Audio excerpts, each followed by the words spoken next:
ഷാസിന്റെ അമ്പര ചുംബിയിലേക്ക് ഞങ്ങൾ എത്തിയിരിക്കുകയാണ് സുഹൃത്തുക്കളെ. വന്നപ്പോ തന്നെ രണ്ടും കയറി ഒട്ടി. എടി അമ്മു എവിടെ പോണ്ടേ അവളെ കൊണ്ട്? നീ എന്തു അടി ബ്രോഡ്വേ മോഡലാ?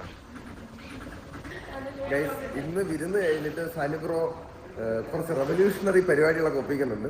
അത് പിന്നെ പറഞ്ഞുതരാം. ആദ്യം ഇപ്പോൾ വിരുന്നിട്ട് ഗൈസ്, ഇത് തുറക്കുമ്പോൾ അകത്തുനിന്ന് സാനിബ്രോയുടെ ക്യാമറ വരും എന്നാണ് എൻ്റെ ബലമായ വിശ്വാസം. അത് സത്യമായിരിക്കും എടി. ക്യാമറ വന്നില്ല. ഞാൻ വിചാരിച്ച സാനിബ്രോയുടെ ക്യാമറ കൂടെ വരുമെന്ന്. നീ എന്താ എടുത്ത് ഉരുട്ടണത്? ടാറ്റ ആയിരുന്നാ? എടാ ഇതൊന്ന് രാവിലെ ഗിഫ്റ്റ് തന്നടാ ഇവള്. ഞാൻ പറഞ്ഞില്ലേ ക്യാമറ വരുമെന്ന്. ഞാൻ പറഞ്ഞില്ലേടി ക്യാമറ. ഗൈസ്, വിഭവസമൃദ്ധമായ ഒരു വിരുന്നാണ് നമുക്ക് വേണ്ടി കാത്തിരിക്കുന്നത്. വർഷത്തിൽ ഓ ചിക്കൻ കറി, മട്ടൻ കറി, മസാല ദോശ, പാലാടേ. എന്താടാ ആണോ? ആണോ? ഓ പുറത്തിച്ചക്ക.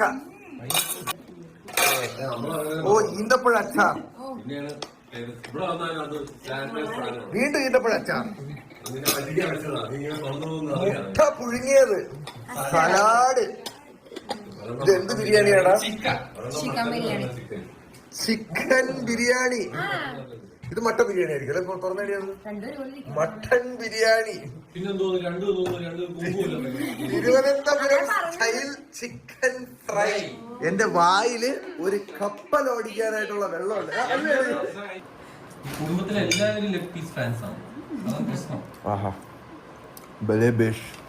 സ്പെഷ്യൽ പാലാട ബിരിയാണി പ്ലേറ്റ് പഠിച്ച് തിന്ന് ഒരു രക്ഷയില്ല. ചിക്കനും മട്ടനും ഒക്കെ എങ്ങനെ ഉണ്ടായിരുന്നല്ലേ? കിടില സാധനം.